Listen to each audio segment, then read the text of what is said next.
नमस्कार दोस्तों, आप सभी का स्वागत है आपके अपने YouTube चैनल वेबफ्लिक्स प्रो पे। और मैं हूं आपका दोस्त और होस्ट विनीत यति।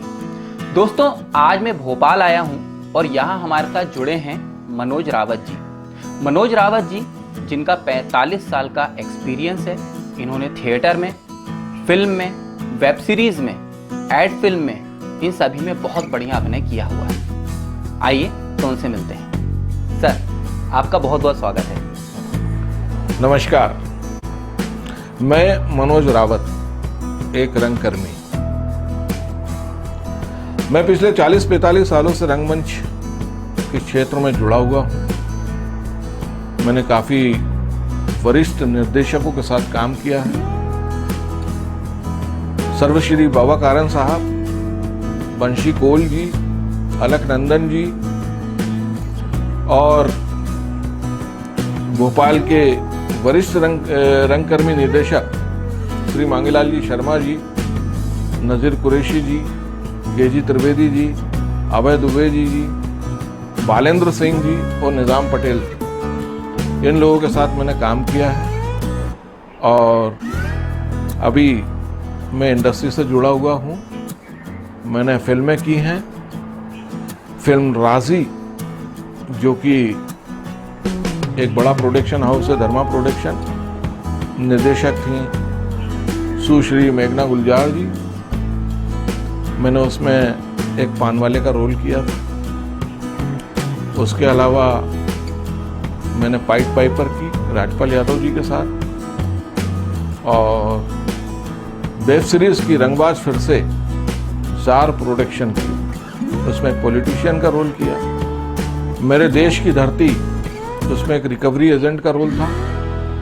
कार्निवाल मोशन पिक्चर की फिल्म थी। साउथ की एक हिंदी रीमेक फिल्म दुर्गावती जी की, भूमि पेडनेकर, अरशद वारसी जी के साथ। सर, आपने इतनी सारी फिल्मों में काम किया है और थिएटर में भी आपने बड़े बड़े निर्देशकों के साथ में काम किया है। तो सर, इसमें आपको क्या अंतर नजर आता है? थिएटर में और फिल्मों में बेसिक क्या अंतर है? बहुत अच्छा क्वेश्चन पूछा है आपने। एक्चुअली क्या है, रंगमंच एक अपनी अलग विधा है जी, और film, web series, advertisement, serial, ये एक अलग विधा है। ठीक है। रंगमंच में आपको वो सारी चीजें सिखाई जाती हैं, जैसे बॉडी लैंग्वेज, कैसे खड़ा होना है, कैसे डायलॉग बोलना है, कैसे मूवमेंट लेना है। और रंगमंच का क्या है कि साहब, ये 1 महीने की जो प्रैक्टिस होती है किसी भी नाटक की, तो 1 महीने की प्रैक्टिस के बाद जब हम हॉल बुक करते हैं और हॉल में जब हम अपना प्रदर्शन करते हैं, तो वो डायरेक्टली लाइव टेलीकास्ट होता है। दर्शक सामने 200, 250, 500 दर्शक बैठे हुए हैं और आप अपना लाइव टेलीकास्ट कर रहे हैं। यानी इसमें कट वाली कोई संभावना नहीं है जी। मतलब अगर एक बार प्ले बटन ऑन हुआ, उसके बाद आपको करना ही है और कंटिन्यूटली करना है उसको, और आगे एंड होगा जब भी आपको रुकना है। इसमें कोई कट और फिर से लेते हैं, ये वाला सिस्टम नहीं है। ये सिस्टम है ना। इसलिए वो महीने भर की जो प्रैक्टिस होती है वो इसीलिए कराई जाती है कि आप लोग डायलॉग रख लें, एक्सप्रेशन दें, बॉडी लैंग्वेज, मूवमेंट्स, ये सारी चीज़ें होती हैं। उसको करने के बाद ही फाइनल शो होता है। और फिल्म में क्या है, फिल्म में आपको कोई कैरेक्टर दे दिया, स्क्रिप्ट भेज दी, कपड़े बता दिए, आप उसे याद कर लीजिए। उसके बाद जब आप कैमरे के सामने जाते हैं, कुछ डायरेक्टर को गलत लगा या कुछ वो ऐसा लगा कि ये कैरेक्टर रोल में नहीं है, तो वो कट करके दोबारा आपको समझा के बता सकता है। हाँ, सही बात है ना। ये एक इम्पोर्टेंट जो अंतर कहते हैं वो ये। पर काफ़ी लोग ऐसे रहते हैं जो कि ऑडिशन के नाम पे लोगों को बुलाते हैं, और फिर बच्चे जो हैं उनको क्योंकि पता तो होता नहीं है कि भाई ये रियल है या ये फेक है। भाई सभी बोलते हैं हम तो जेन्युइन है ना। तो सर, इसमें ये कैसे अंतर कर सकते हैं, कैसे पहचान सकते हैं कि भाई इसमें अप्लाई करना है या नहीं करना है? ये भी एक प्रश्न है। देखिए, ये क्वेश्चन भी बहुत अच्छा उठाया है आपने।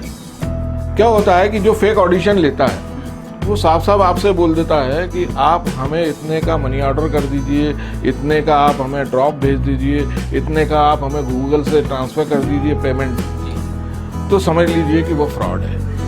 ये बात ध्यान रखने वाली, अगर आपसे कोई भी ऑडिशन के नाम पे पैसे अगर मांग रहा है तो ये आप अंदाज़ा लगा सकते हैं कि ये ज़रूर फ्रॉड ही होगा। और इसके अलावा जो सही होते हैं वो आपको बाकायदा बता देते हैं कि आपको ऑडिशन कैसे देना है, आपको इंट्रोडक्शन कैसे देना है, आपको 2-3 पिक्स भेजनी है। और उसके बाद जब आप फाइनल हो जाते हैं तो फाइनल होने के बाद वो कंपनी क्या करती है कि आपको किसी रोल में फाइनल कर दिया, ठीक है। अब आपका प्रोडक्शन हाउस से उन्होंने बात करवा दिया।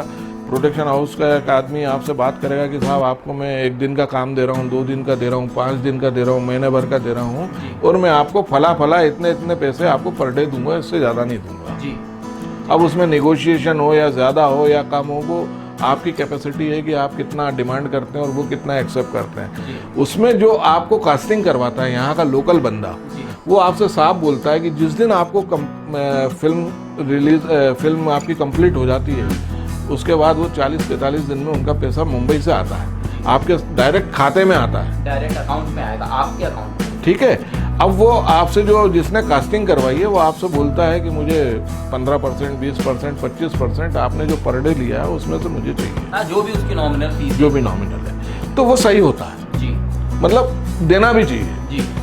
यदि आप 5,000 रुपये में आपका तय हुआ है और आपने 5 दिन काम कर लिया, 25,000 रुपये होते हैं, तो 25,000 में से 25% पैसा जब आपके पास आ गया तो आप उन्हें दे दीजिए, तो उसमें कोई दिक्कत नहीं होती है। वो तो सीधा सीधा सौदा है और उससे उनकी सोर्स ऑफ इनकम भी चलती है, आपको काम भी मिलता है, ये सबसे बढ़िया जरिया। एक बात और जानना चाहेंगे हमारे दर्शक कि आपका जो फर्स्ट ऑडिशन था वो कैसा था और आपने उसके लिए क्या प्रिपरेशन करी थी रावत सर? जी, पहला ऑडिशन फिल्म पाइड पाइपर का किया था। तैयारी तो चूंकि हम लोग रंगमंच के क्षेत्र से हैं, काम तो हम वही सारा कर रहे थे। किसी कैरेक्टर के लिए हमें फाइनल किया था, उस कैरेक्टर के लिए हमको कुछ रोल दिए थे, 4 लाइन 3 लाइन का, वो रोल हमने याद किया, हर तरीके से उसको दिमाग में बैठा लिया और ये मालूम था कि हमको हमारा इंट्रोडक्शन देना है, इंट्रोडक्शन के बाद हमें प्रोफाइल करना है, प्रोफाइल देने के बाद हमें अपना ऑडिशन देना है। बस ऑडिशन दिया और हमारा सिलेक्शन हो गया। जो लोग एक्टिंग के क्षेत्र में आना चाहते हैं उनके लिए आपका क्या मार्गदर्शन है रावत सर? देखिए, बड़ा सिंपल है। जो भी कला के क्षेत्र से जुड़ना चाहता है जी, यदि वो इंटरेस्टेड है तो इतने सारे शोज होते हैं रविंद्र भवन में, शहीद भवन में, नाट्य विद्यालय में। तो यदि वो इंटरेस्टेड है और देखता है प्रॉपरली शो को, तो वो जहाँ जिसका शो हो रहा है उनसे कांटेक्ट करें कि साहब मैं भी शौकीन हूँ, मुझे भी काम करना है। तो नो डाउट अगला जब वो सेशन चालू करेंगे नाटक का तो वो आपको कॉल करेंगे। लेकिन क्या होता है कि थिएटर एक बड़ा ही कठिन परिश्रम है। आदमी को लगता तो है कि मुझे थिएटर करना चाहिए, थिएटर में करूँगा थोड़ा अनुभव हो जाएगा तो फिल्म करूँगा, वेब सीरीज करूँगा, एड करूँगा, लेकिन थिएटर में जुड़ना, आइए आपका स्वागत है, आप जुड़िए, लेकिन आपको महीने भर तक सिंसियरिटी, पंक्चुअलिटी, इसका बहुत ज़्यादा ध्यान रखना पड़ेगा। यदि आपको 6 बजे का कॉल टाइम है और 6 से 8 आप वहाँ दे रहे हैं, 24 घंटे में से 2 घंटे आप दे रहे हैं, तो आपको रेगुलर 2 घंटे आना ही पड़ेगा। ऐसा नहीं है कि आप 5 दिन आए, 10 दिन नहीं आए, फिर 2 दिन आए, फिर 8 दिन नहीं आए। ये थिएटर नहीं सिखाता है। यदि आप वाकई में करना चाहते हैं तो आप पहले अपना माइंड को सेटअप करें, ईमानदारी और समय पे आए, थिएटर करें, आपका स्वागत है। जी सर, आपका बहुत बहुत धन्यवाद अपना इतना कीमती समय देने के लिए और इतनी बारीक बातें ऑडिशन के बारे में शेयर करने के लिए और अपना एक्सपीरियंस शेयर करने के लिए। धन्यवाद सर आपका। जी, आपका भी बहुत बहुत धन्यवाद।